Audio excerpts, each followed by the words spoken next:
Hi everyone, welcome back to Grow Roots. This is Shannon. Today I'm going to talk to you about why I had to repot my desert rose plant unexpectedly yesterday. I'm showing you some pictures of my desert rose while I explain what happened.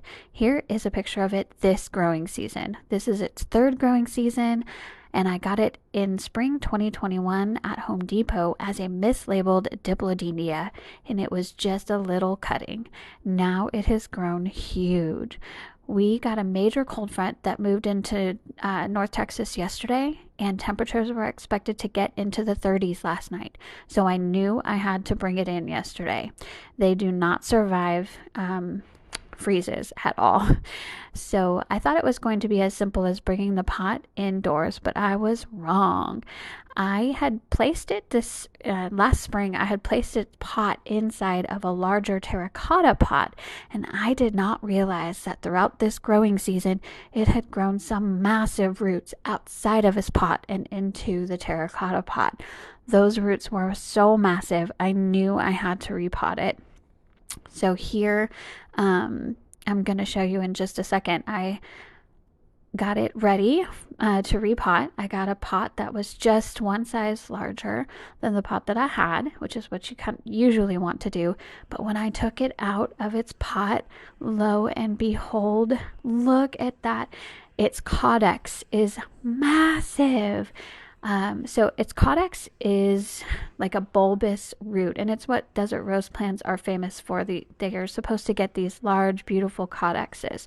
However, since mine was a cutting, many people who are desert rose experts told me that mine was never going to get that big bulbous caudex that they are famous for because it was a cutting. I was told that only seedlings would get massive, beautiful caudexes. Well, this was completely unexpected. I'm here to show you that even if you have a cutting of a desert rose, it is absolutely possible for you to get that beautiful massive caudex. At least I did for me. So here I am in this pot that now I'm a little bit worried is too small, but I don't have any larger pots. So this is going to have to do while it's inside for the winter. Maybe I can repot it into a larger pot when I bring it back out in the early spring. But so I'm mixing a mixture of regular potting soil and sand. It's called desert sand and perlite. For me, this is what I have used this entire time for my desert rose, and this is what works for me. I know many people have lots of opinions about what type of soil to use for desert rose, and you use what works for you, but this is what works for me. So you can see what I'm doing right now is getting that soil all mixed. I plan on lifting up this and so that not a majority, but a good amount of the caudex is visible now that it is big and beautiful the way that it is. So there's lots of good soil down in there. And here I go. You can see I definitely could use a wider pot, but like I said, this is all I have. So I'm just kind of squishing it down in there for now. Oh, side note, my daughter, who is 8, her name is Maya. I asked her if she wanted to photograph or be the photographer for this video, and she just got a big, huge gleam in her eyes. So forgive the photography. She's doing a good job, I think. And she's showing y'all how I'm getting that soil in there. So I'm speeding up the video a little bit for y'all because this is just really me putting soil into the pot.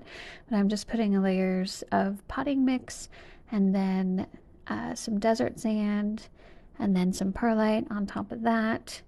And then with my fingers, I like to get in and kind of zhoosh the soil, mixing it all together. And then what that also does is forces the soil down into those airy spaces and make sure all of the roots get covered with the soil. I always like to zhoosh my plants when I'm repotting them.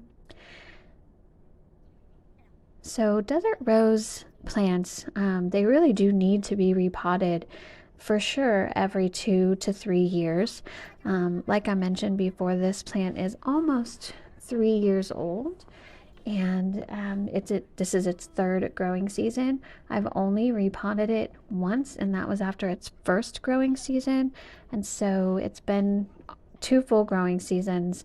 It was definitely time to repot it. And so in this circumstance, I chose to get rid of all of that leftover, all of the old soil. You can see that that's all in my little canvas thing. All of the old soil is in there, and I'm putting all new soil in. But you could choose to repot your desert rose every year. And what that does is it continues to let the caudex grow underneath the soil, and then each time you repot it, you lift it up higher and higher, 1 or 2 inches every time, and that's how you get, the beautiful bulbous, root, the caudex that's on top of the soil. And people usually you just repot it every year, but again, bare minimum repot it every 2 to 3 years. And I think I'm gonna have to repot it again in early spring because I really do think it needs a larger pot. One more thing to note is that the best time of year to repot your desert rose plant is actually in early spring when it has a whole growing season ahead of it. However, this repot was an absolute necessity because it had grown such massive roots outside of its pot during this growing season. So this one was absolutely necessary, and the desert rose plant will be just fine. So here I am finished. You can see I kind of tried to wash away all of the dirt. I watered it in really well, and now I'm going in and I'm just kind of clipping off all of the little tiny roots that, some of them are touching the soil, but most of them are not even going to touch the soil, and they're not going to be necessary at all for the plant. Remember, it had all of those roots at the very bottom and that huge caudex, which actually stores water. And so all of these little tiny roots that are up at the top, they're just not necessary. I didn't want to go and put the plant into huge shock, so I didn't go crazy here. I feel like I could have, and it would be just fine. However, I just erred on the safe side. I just clipped all of those little roots that are sticking out, that are just exposed to air. They're not going to do anything for the plant, and I want to cut them off so that it kind of decreases the stress that the plant is going to go under.